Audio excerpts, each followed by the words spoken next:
Okay, it is 2 o'clock. I am Dr. Elizabeth Jean Brumfield. I am the Distance Services Librarian and head of the Northwest Houston Center Library for Prairie View A&M University. I want to thank you all for being here for our final Tech Tuesday of the spring term.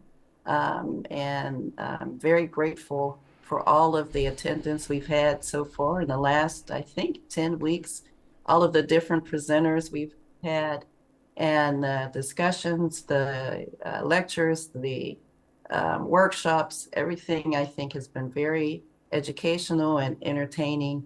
And I really appreciate all of the responses and the polls. So I want to thank you all. And I am looking forward to today's presentation. This is a very special. We get a lot of students who have questions, especially doctoral students, that have questions about doing qualitative and actually quantitative analysis, but more do qualitative analysis than they do the quantitative. And so I always referred students to the videos, the YouTube videos by um, Dr. Bernard Mugo. And so having him here today is very special. So I'm going to turn it over to him.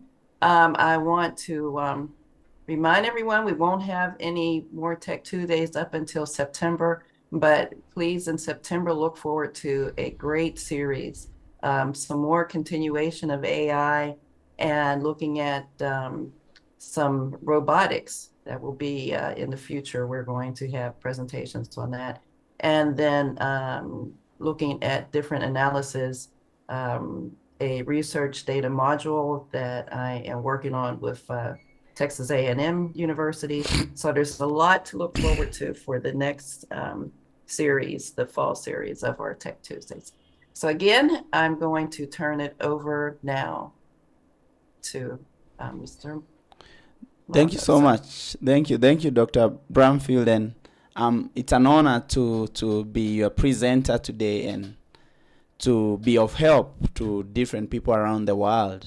So basically, I'll just take it from here, introduce myself, and just take people or take the students who are joining through the processes that we use to analyze qualitative data and how we can be able to be better at doing this. So I'll just be, or you allow me to just share my screen here and just zoom in here and let's just get through it. So the session will be basically just explaining the qualitative data analysis process, and then we're going to have a session for questions later on. So let's look at how we can master qualitative analysis, or how we can do qualitative analysis with a tool called NVivo. So that will be the main, let me say theme, pun intended, of this presentation. So why would you listen to me, and who am I? Where do I come from? I'm Bernard Mugonganga. I'm based in Nairobi, Kenya, East Africa, for those who've traveled. And I have been working or have been in academia for at least 10 years. Initially, I was helping students with academic writing and APA and formatting. And then in the past 3 or so years, I pivoted. When I started doing my own analysis and my own studies, I started doing qualitative analysis, and I saw the tools that were there, the information was there, it was all over the place. So I had a desire to make videos that would help me because of the pain I went through. So I was making videos that would help me if I was doing it again, very organized videos or clear instructions, not just theoretical but practical instructions. So I started making such videos, and over the past 3 or so years, I've made videos and gotten around 600,000 views and above based on free qualitative analysis content on YouTube. And I've helped more than 200 PhD students, generally in or mainly in qualitative analysis, consulting, teaching them how to use NVivo, mainly NVivo, and Max UDA sometimes. All these tools are kind of the same, as you'll see, but mainly NVivo in doing thematic analysis. So with that out of the way, now you know who am I and what do I bring to the table. Let's just go through the whole process. So what is qualitative data analysis? So, and what is a qualitative analysis process, or what is a qualitative study, or how do we begin all this? So mostly a student will go and say, I want to conduct qualitative, or I want to do a qualitative study. So they will go and do a proposal that will get approved, and then they will go and write a methodology, background, literature review, all these things. Then they'll reach a point where they will say, okay, let me go collect data. So mainly we do semi-structured interviews, right? So we go and interview people, we collect their stories, we record that somewhere. So that's where the challenges begin, mainly based on my experience. So in the modern days, or right now, the time we are living right now, we have things like AI. Although AI sometimes might have some disadvantages, but AI is very good in some instances. So the first point or the first advice I would give is, when we collect the data, these days you can, like this, even someone has joined here using some Otter AI something, so they are able to get a transcript of this session. So we can use AI to record and transcribe our interviews in real time. So at this time, you don't have to go and spend weeks transcribing your data. You can use AI to do that. So one of the AI tools I would recommend is Otter AI. They are not paying me. I'm just, these are tools that I recommend on my YouTube channel, which I've used myself.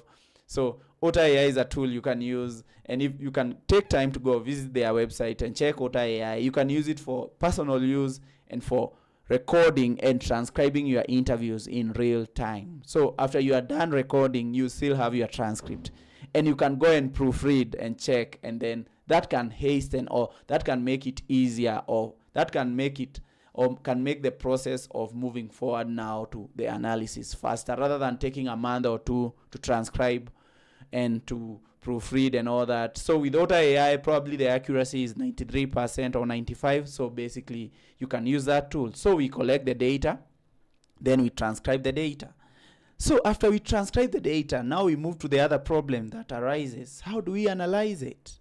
So this is what we are going to be covering today. How do we analyze this data, and which tools are we going to use, and which approaches are we going to use? So one of the common methods is like thematic analysis, where we identify patterns and themes across qualitative data.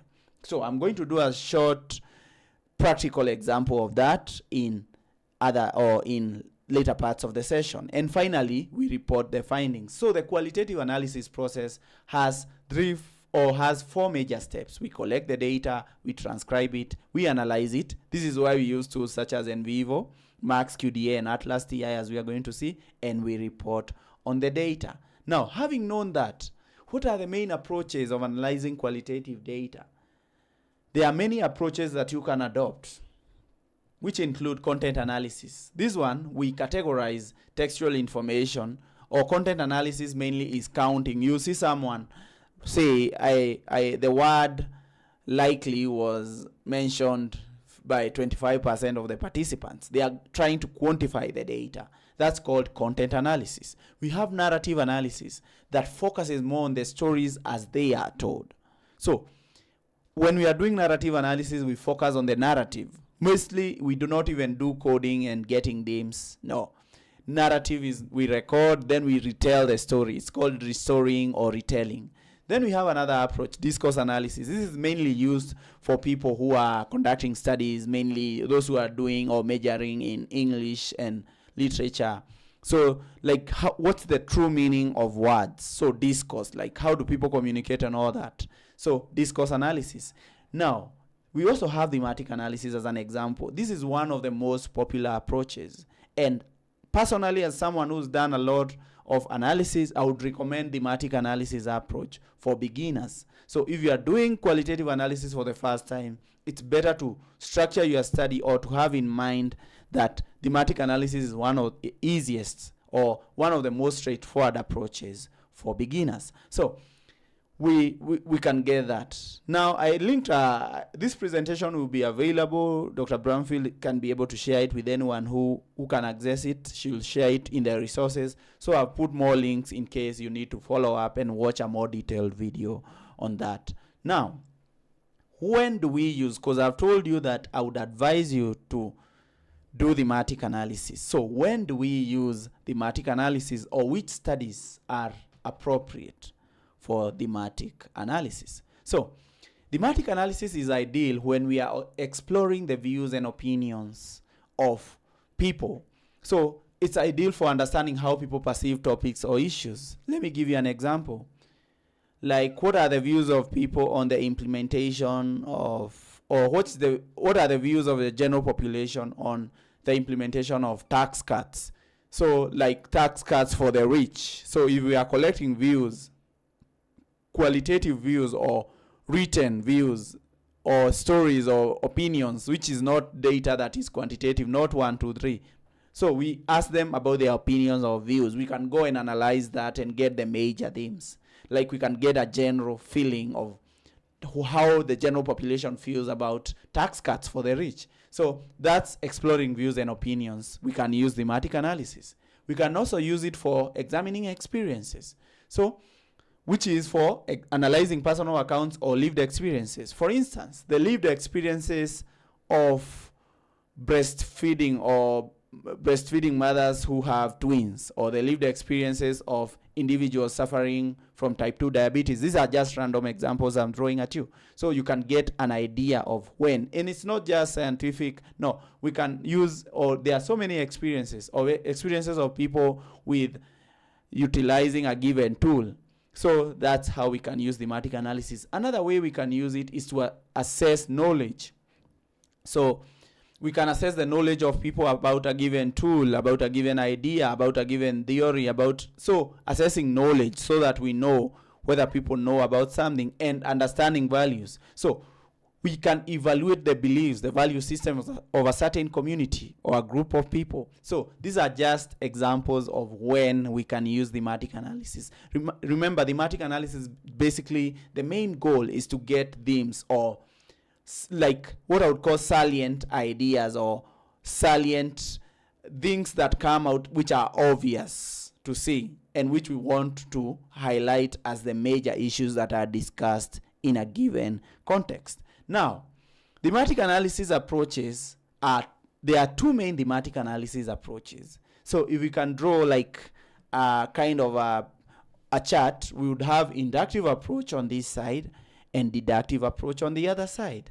What does this mean? That inductive approach is an approach that involves coming to the data with an open mind. So when we are conducting thematic analysis, we can do inductive, we can do deductive, and by the way, I didn't include here, we can do a hybrid.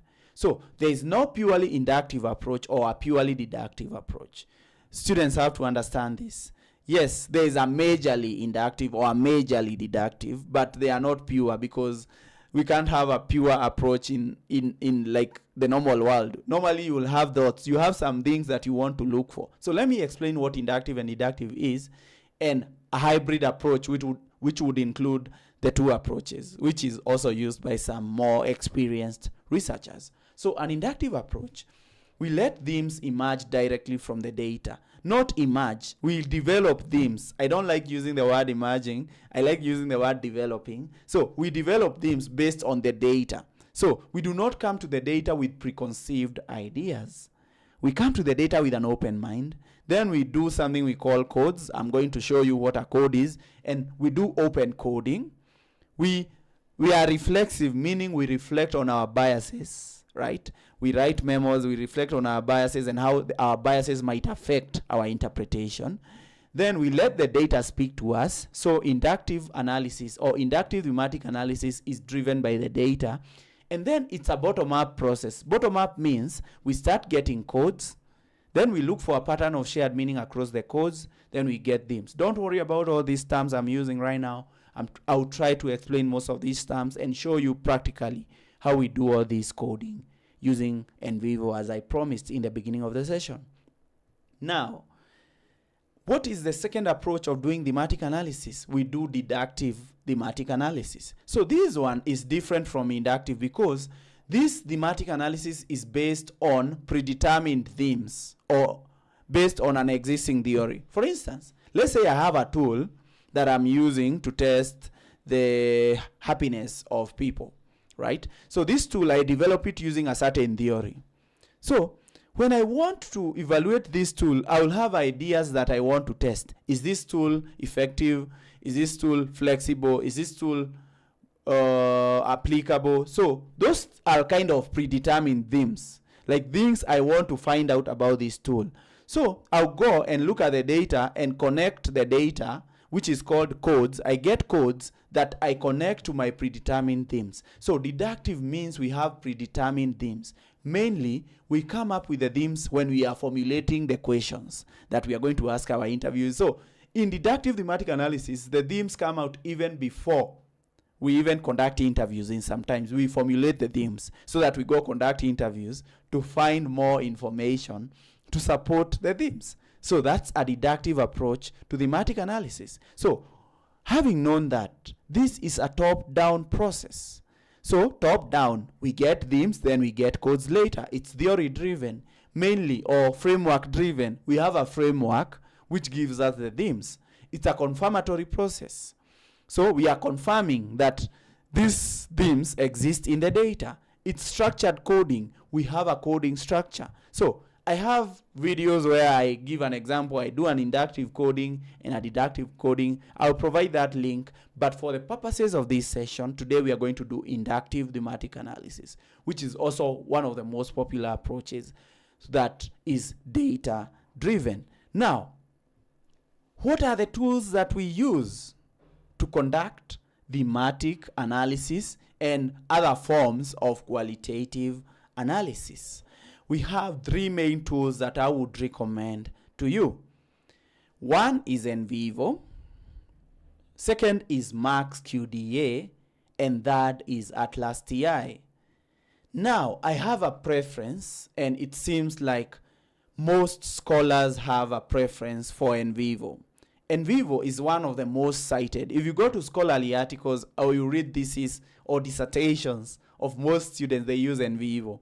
There are reasons why they use NVivo. It's easy to use. Of course, I get frustrated by NVivo. It has more bugs, but it's kind of easier, or it gets you more, like it helps you, or you can be able to organize your data more easily in NVivo than Max QDA, which I've tried right now. I'll try to venture into Atlas TI another time in the year, but I hope it's a better tool because NVivo, right now, NVivo and Atlas TI are owned by the same company called QSR International. They acquired Atlas TI, so I think they will be kind of the same.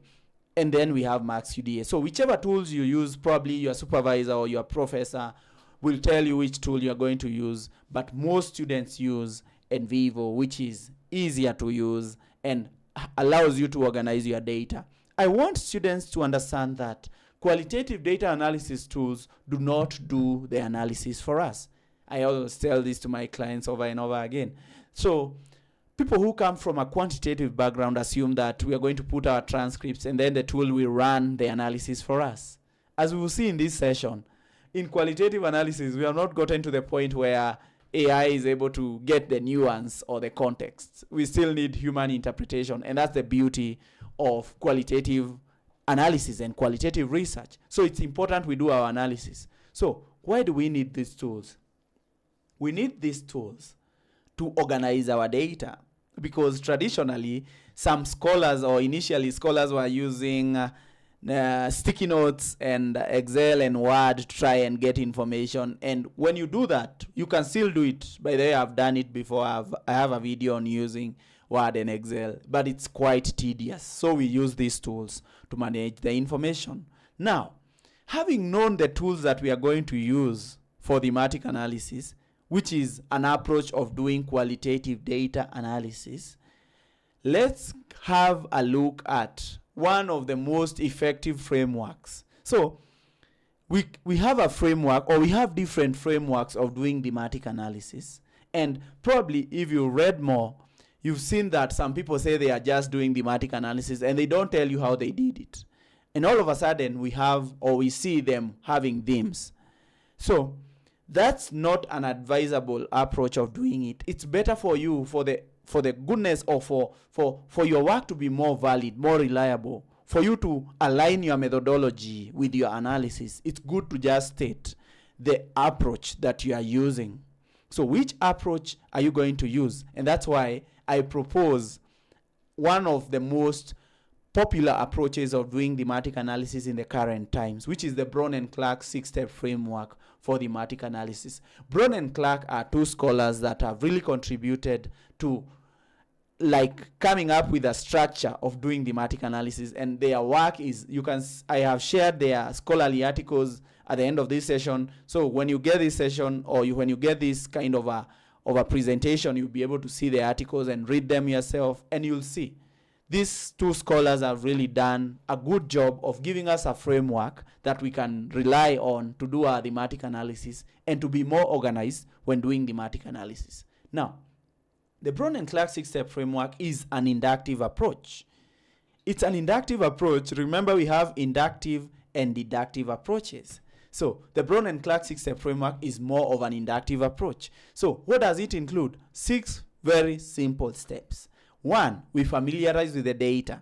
So after conducting our analysis, after transcribing our interviews, we go and read them and reread them multiple times and immerse ourselves in the data, such as we understand the data and get the nuance, and we start understanding, we start seeing patterns before we even start coding. So that's the first step. Second step, we generate initial codes. So I'm going to show you an example of a code, and I'm going to define codes for you, because again, this is a very, I try to be more practical in my teaching, to just give people real things rather than just providing theories. So let's not worry about what codes are right now. I'm going to define that later in the session. The third step is developing themes. So we look for a pattern or shared meaning across the codes to get themes. So it's like we are building a house where we begin with the foundation, the codes. Then we combine the codes together, brick by brick. Codes are bricks, brick by brick. And then we construct a wall, right? The walls, or the wall is the themes. Then we review the themes. So it's like you are doing like finishing of your house. We review the themes. How coherent are the themes? How connected are they? That's the fourth step. Then we go to the fifth step. We provide a clear definition and naming of the themes. So we say this theme means this and this, because our interpretation is different from another person's interpretation. So for other people to be able to judge our work, we have to tell them what we mean. So when I say this theme, I mean this. So that's why we define and we name themes. Then we produce the report, which is the sixth step. So the production of the report is the findings report. This is normally in the fourth chapter of your thesis and dissertation. So using the Braun and Clarke 6-step framework, you are able to move from having raw transcripts to having a final findings report, and you're not worried about where you are. You know where you are. I'm familiarizing with the data. I'm generating initial codes. I'm developing themes by combining codes. I'm reviewing the themes. I'm defining and naming themes, and I'm writing the findings report. Because this session has a limited time, I'm going to cover generating initial codes today. So these two, familiarizing the data, of course, and generating initial codes, which are the main basic steps. And you can always go and follow up on more of my videos and see the other steps. I have all those videos. So let's move on. Now, we're going to use NVivo to conduct thematic analysis. I've already introduced NVivo to you. I've introduced thematic analysis, and I've told you that we are going to use the Braun and Clarke 6-step framework. So what are we going to do today?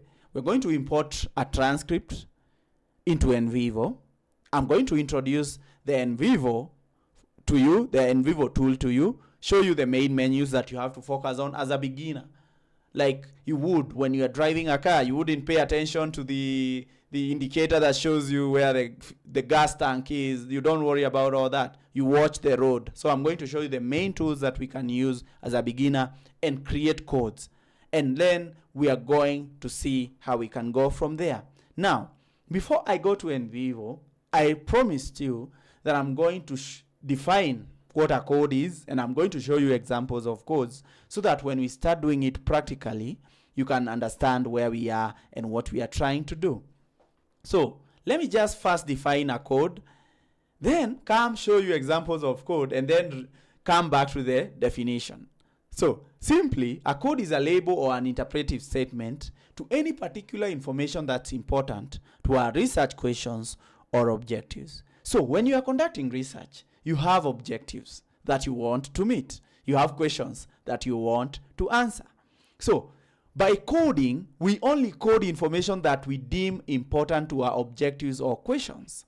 So by coding, we can say coding is a process of elimination, because naturally people talk, they digress, they provide extra information that's not needed, not in a bad way, because that's the natural way that human beings talk to each other or the conversations happen. So, but when we are conducting coding, we are trying to only extract the information that's important for our research question or objectives, because we have a page count or we have a limited number of words that we have to use to communicate. So let's look at an example of this kind of a quote I got. This is from a book by Johnny Saldana, for those who want to know. So it's a book on coding, Introduction to Coding by Johnny Saldana. You can note that somewhere, and probably if you have time, you go read that book and see like the examples that he provides there. So let me just read the passage. Just allow me to just exhaust you a bit just reading this and then looking at the codes before we go to my examples and my examples using NVivo. So Mrs. Jackson rises from her desk and announces, okay, you guys, let's get lined up for lunch. Row 1, 5 children seated in the first row of desks rise and walk to the classroom door. Some of the seated children talk to each other. This is sentence number 2. Mrs. Jackson looks at them and says, no talking, save it for the cafeteria. This is the third sentence. Row 2, 5 children seated in the second row of desks rise and walk to the children already standing in line. Let's look at a very simple paragraph. And don't worry about the discipline that you come from. Coding, all coding is coding. Coding is like a skill. So good coding is good coding across all disciplines. So let me just look at the first statement. Miss Jackson rises from her desk and announces, okay, you guys, let's get lined up for lunch. Row 1, 5 children seated in the first row of desks rise and walk to the classroom door. So some of the seated children talk to each other. So the first code that this person provides is lining up for lunch. You see? So they are trying to describe, they are interpreting what these statements say. So a code is a label or an interpretive statement. So these students are lining up for lunch. Let's look at the second statement. Miss Jackson looks at them and says, no talking, save it for the cafeteria. What is she doing? She's managing behavior, which is the second code. Then let's look at the third sentence. 5 children seated in a second row of desks rise and walk to the children already standing in line, again lining up for lunch. So what does that show us? That codes are labels or interpretive statements to particular information that's important to our objectives. So based on these researchers' objectives, that's why they coded what they coded. So if you want to code in the future, you have to understand your objectives and research questions and use those lenses, or use the lenses of your objectives as the kind of a sieve to sieve through your transcripts and get the right codes. Now, let's do some practicals, because we can't talk about theory the whole session. Let's do some practicals for a few minutes, for like 15 minutes. Let's do some practicals before I open the session for questions and have an example of a study, and then do some few or develop some few codes in NVivo. So for today's session, I'm going to give you, or I'm going to provide, for today's session, I'm going to be talking about corporal punishment in secondary public schools. Sorry, I'm in Africa, so probably this is still prevalent around here, or it's becoming less prevalent with the modern times, but this is like a study that someone conducted on corporal punishment in secondary schools. And before I go there, I still want to show you, where do I get my transcripts, and as a student, where can you get these transcripts? Although I've shared this website later, I want to show you right now like a website where you can go and download transcripts that you can practice even before you conduct your own study. You can use other people's study to just try to perfect coding. So you can see this is a website called figshare.com. This is a website that most students, after they graduate, they share their resources here for other people, I think, to use and to try to perfect. And data sets, they share both quantitative, their journals, their transcripts, there is everything related to academics. It's a free website where people share freely. So this is where I get transcripts to use for my sessions. So back to the session, right? So looking at this kind of study, I want to go and look at my NVivo and get this to, for the purposes of this, I'm going to just analyze one of the transcripts, and let's go and do that. So I'm going to analyze the transcripts using NVivo, and I will introduce NVivo. So let's go do that. So the first thing that I do is open my NVivo by double-clicking on it. So let's give NVivo time to open so that we can look at some basic setups, and then we can import the transcript related to corporal punishment in secondary public schools, and we can generate some codes, and you can see that this is not that difficult. Probably it's just a matter of spending more time and doing more practice. So I'm waiting for NVivo to open. We have to be patient with NVivo. Sometimes even when you have a very strong computer, NVivo has its shortcomings, sometimes very slow. So let's have NVivo and let's look at it. So this is NVivo. Currently I have NVivo 14, but it will expire in a few days and I will upgrade to NVivo 15. NVivo 15 and 14, the main difference is they are saying they are using AI, that you can use AI assistant for coding. I'm very opposed to that, and I have videos coming up where I show my work in manual coding, then I do the same with AI and show that probably it's a money grab that they are trying to, or they are trying just to make more profits.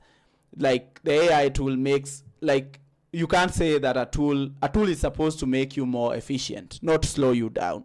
So if I have to use AI and then I have to babysit the AI and like try to rephrase what the AI is saying, I found it to be counterproductive. I would rather have my codes generally, and not also, I've not even gone to the ethical issues. So let me not digress. This is not a session about the use of AI in qualitative analysis. Probably we'll have a session about that later. So this is about coding. So when you open NVivo, you will see, these are my previous projects, of course, but let's just click on new project, and let's say, let me just abbreviate it. Let's give it a random name. Then I'm going to browse, and I choose where I want the file to go. I want it to go to documents. Click save. Then I just click next. Now, this is an important point, that never allow NVivo to autosave your project. NVivo, as I told you, can crash. And when it crashes, imagine having 20 transcripts and you have done coding for 15 of them, and then NVivo crashes and you lose all your data. That's insane. I wouldn't allow it to do that. So what do? I have an insurance policy by clicking on display save reminders every 15 minutes. So I save my work manually, which is better. So when it crashes, I only lose 15 minutes. Then click OK. So NVivo is going to open the main panel that we can do the analysis in. So let's look at some of the basic menus in NVivo. NVivo has 3 main menus. One, this is the top menu, another second menu here, secondary menu, and a blue menu. As a beginner, I want you to pay attention to only 2 places, the files and the codes. So the files is where we are going to import, and files is under a section called data. Files, don't worry about file classifications or externals as a beginner. So files and coding codes. Data, files, coding codes. So we are going to import our files in the file section, and we are going to develop our codes in the codes section. And that's what I'm going to teach you in the few minutes that we still have in this session. So let's close this message and let's go actually to the file section. And let me teach you, or let me show you how we import the transcripts. So I go to my folder. In my folder, I have the 2 transcripts that I want to analyze. So how do we import transcripts into NVivo so that we can conduct thematic analysis? Remember, we said we are conducting inductive thematic analysis. And by conducting thematic analysis, we are following the Braun Clarke 6-step framework.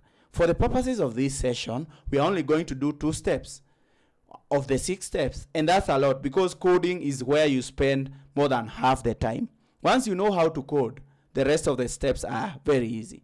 So the 2 steps that we are going to cover today is familiarizing with the data and generating initial codes. So how do we import transcripts into NVivo? Clicking on the file section, I can either drag and drop. So I select the transcript, I drag it, I drop it. Remember, I'm in the file section. Clicking on the file section, I drag and drop the transcript in this section. So you can see, click OK. So that's my transcript. I can double click on it to open it, and we'll have our transcript there. You can see now we have our transcript. There is another way we can import a transcript into NVivo. We click on the file section, we go to import at the top menu, we go to files, then we go and find our documents where they are.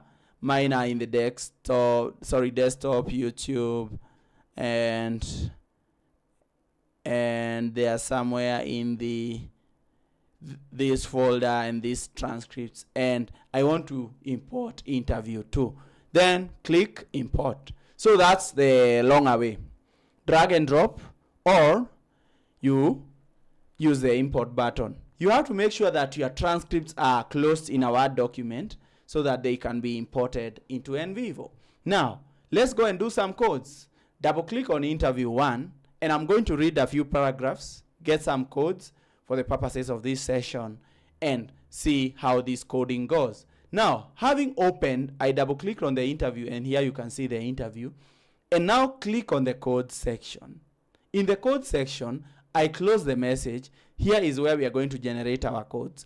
Personally, I like to be organized. So in the code section, I like to right click, create a new folder, and call this initial codes, because we need to track our data analysis process, right? We need to track our thematic analysis process. So you can see I have created a folder called initial codes. And many of the times, if I right click and go to folder properties, I normally like to put them or to label them. This is A, initial codes. So in the initial codes folder is where I'm going to place my initial codes. So that's one tip. So let's go and just read this kind of transcript and get some few codes. So this is a transcript that was conducted, or the researcher was trying to conduct a study on, if I would take you back and just remind you, the study was about corporal punishment. Let's just open corporal punishment in secondary public schools. When you are in the States, secondary schools in like people who use the British system or the UK system is like high school, kind of like junior high and high school all together. So it's like, that's what they call secondary school in the British system of education. So let's look at that. Let's look at this transcript and try to make sense of it and try to get codes. Remember, codes are labels or interpretive statements to any information that's important to our research questions. So this researcher, who is called researcher 1, asks, remember I'm in the code section in the initial codes. This is where I'm going to put all my codes. They ask the question, do you support the abolition of corporal punishment in enforcing discipline in your school? Give reasons for your answers. So I think they are interviewing teachers. So they're asking them whether they support the abolition of corporal punishment.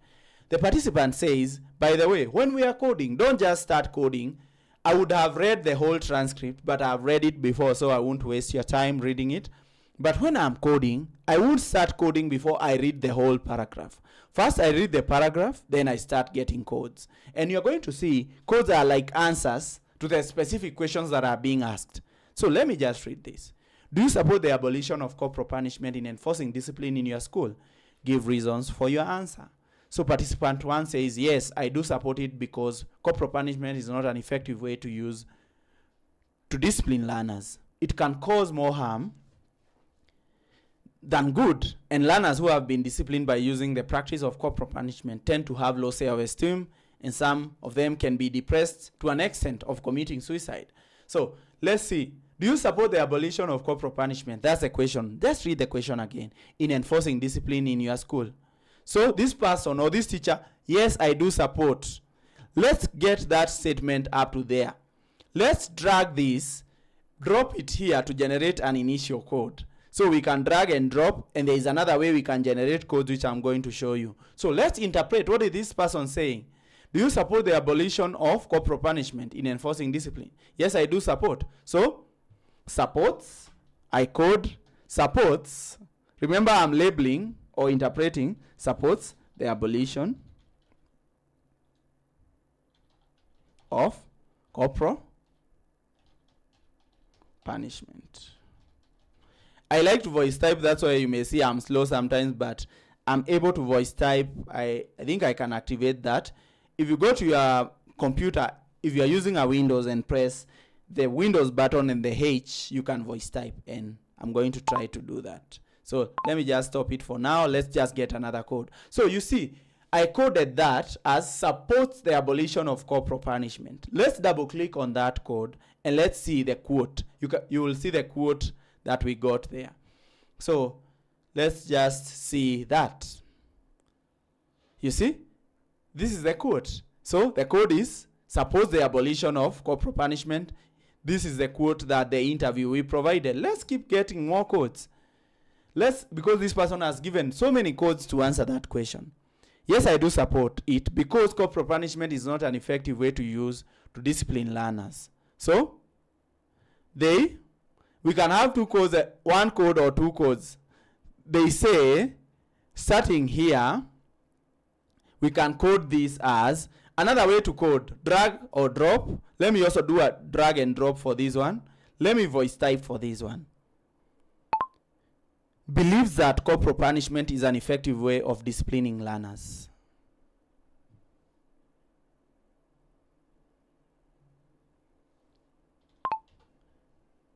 Believes that corporal punishment is an ineffective way of disciplining learners. That's another code. That one I voice typed, which is way faster. Then it can cause more harm than good. Another code here. So they are giving reasons why they do not support, they are giving reasons why they support the abolition of corporal punishment. So it can cause more harm than good. So right click. Now I want to show you another way to code. Then select code selection or use the shortcut. We want to put this under initial codes, and we want this to be a top level code. And now we type our code in here. We activate that and type our code. Corporal punishment causes more harm than good.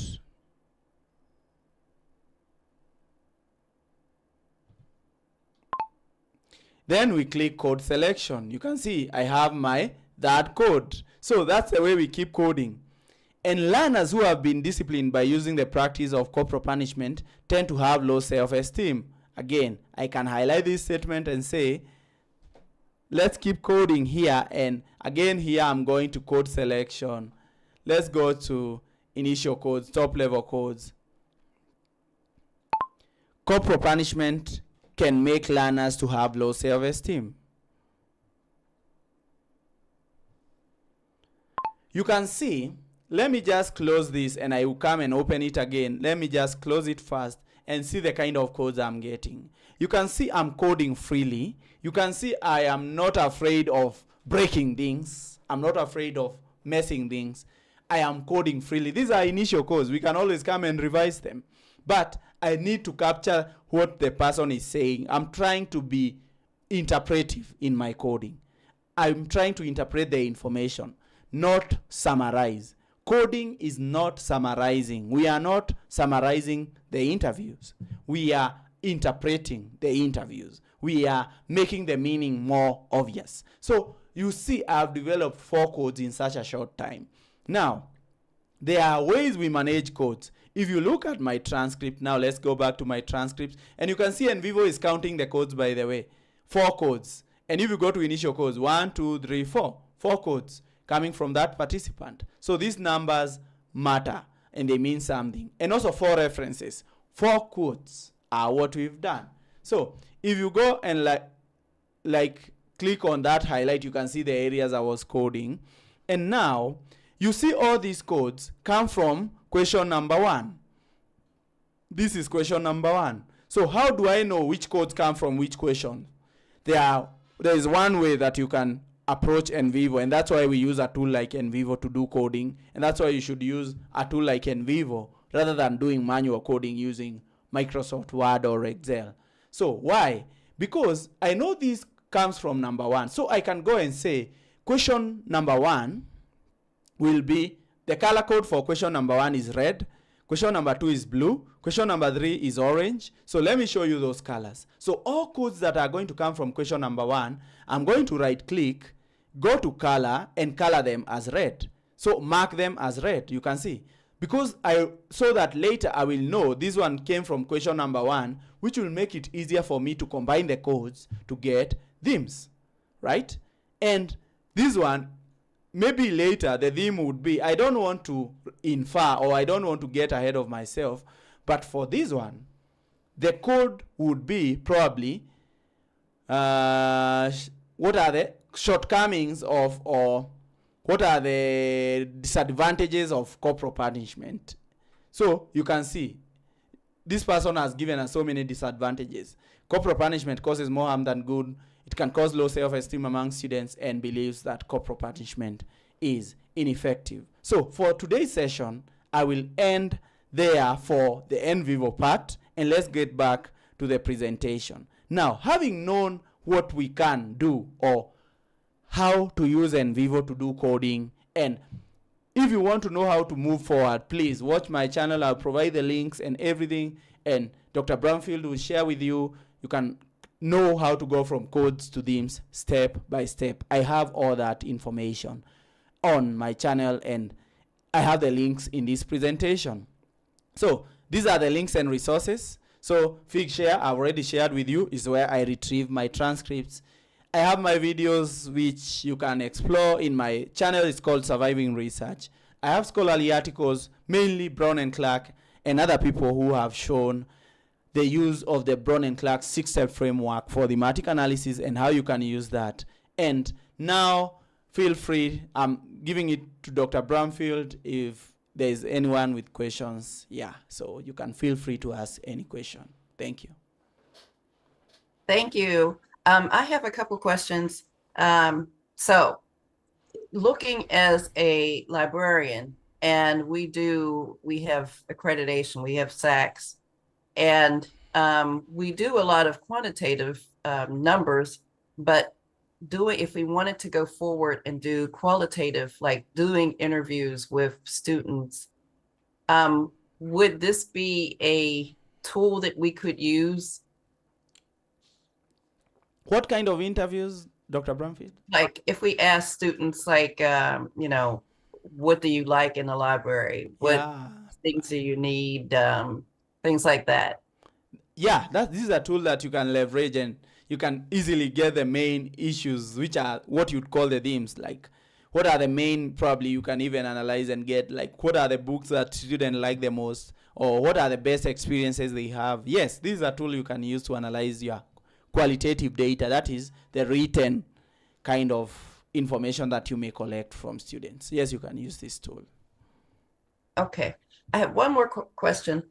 So when I did my dissertation, it was quantitative. Is there a way that you can like change over, or you have to, it would be 2 different types of research? Change over, do you mean mixed methods? Because some people I guess that would be, but since it's already done, is there a way that I could, like, I wouldn't be doing interviews, but can you take the research you already have and then use that, and instead of, since I have it in quantitative, instead of using it to, since that's already analyzed in quantitative, but Yeah. then use the same data for qualitative. No, you cannot, because the data that we use for qualitative is like we are doing right now, spoken words, Yeah. right?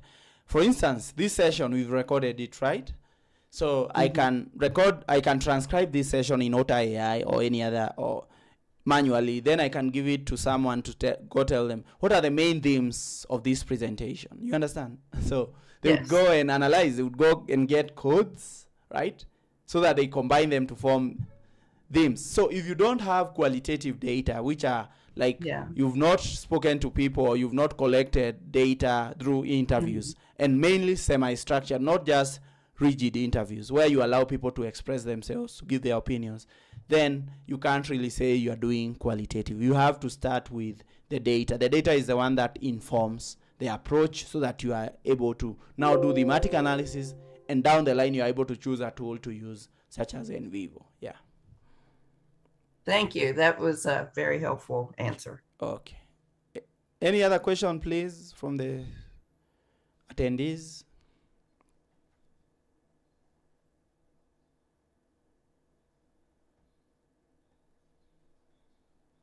No other questions?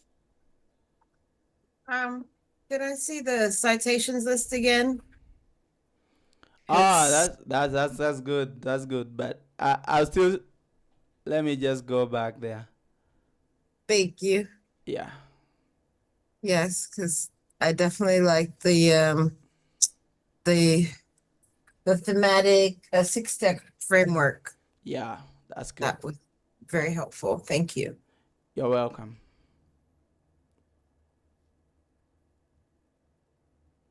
Any other question, please? I don't have any more. I think this is very, very, very helpful. And like I said, I've looked at your videos, and I think you do a good job of explaining. A lot of students have problems with doing, especially when you have like large scale projects that involve interviewing a lot of people. Sure. You need something like this to and can you show, you can do like graphs and stuff from this, from NVivo? Yeah, I wouldn't advocate, but yes, we can get more. Let's say visuals, right? Yeah. I would call them visuals. Yes. If we are able to analyze more, but that's for another day. But you can do, and you can quantify. Let me see if I can find. Do I have an Excel? I don't have it right now, but the way NVivo gives us let me just go back to NVivo and just show the data, right?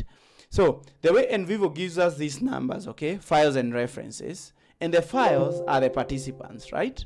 So the files are the participants, and the references are the quotes. So these numbers, you can use them to draw bar charts, like for those who want to. I would not advocate for it, but you can also draw charts to show the hierarchy. So when we go and analyze, we'll have themes, codes, so you are able to draw very good charts. Let me show an example of a sample findings report, which I've made on one of my videos. These are just sample reports that I have. Let me go to my samples here. And let's just look at kind of visuals, because you've asked that. And well, a lot of times they want you to do different visuals. Yeah. So these are kind of visuals that I'm able. Tables, we have, let me keep going. I have mind maps, right? You see. It did the mind map? I call it a mind map. This is like a theme. Yeah, I mean, but that NVivo did that? Not really. It's creative, but NVivo gives you the structure. It shows you the theme. Okay. All right. I did it inside NVivo. This one I did it inside NVivo, by the way. Exactly inside NVivo. I see. I have videos for visualization for those who want. This is a hierarchy chart direct from NVivo. This one shows which codes are more prominent. For instance, here all of them are like equally prominent from the participants. So yes, this is what we can do in NVivo. Yeah. Okay. Yeah. Good to know. Someone is still raising her hand. Oh, I can't see. They can go ahead and talk. All right. This is Anika again. So my research is going to have like critical I guess we'll say data analysis. So I'm going to be mixing two types of I guess qualitative data. So I'm doing a qualitative story completion and interviews. And so when I'm trying to find oh goodness, themes or coding, codes across those two types, should I be, how do I kind of make that work where you can see which code is for because Which there should be group, right? right for which group, and then which codes or how they look like together, if the same themes kind of go through both the interviews and the stories that they're going to be telling, like in written form. Perfect. That's a good question. That's a great question, by the way. And it's kind of an advanced question, but I'll answer. Oh, I'm sorry. for the PhD others. students, woo. But I'll answer it anyway. What we do is, you saw in the file section, right? You're going to create a folder and have the different folders. One folder will be for your individual. You said individual? Yes. Let's say individual, IN. Let me not even do much. So I'm going to put all the transcripts for individual here. Then I'm going to create another folder. Right click, create another folder for the other section, section 2. Let me just call it section 2 for now.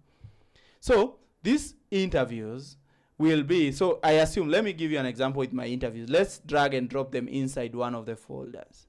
So I will know, like from the word go, these are two kind of analysis in one project, right?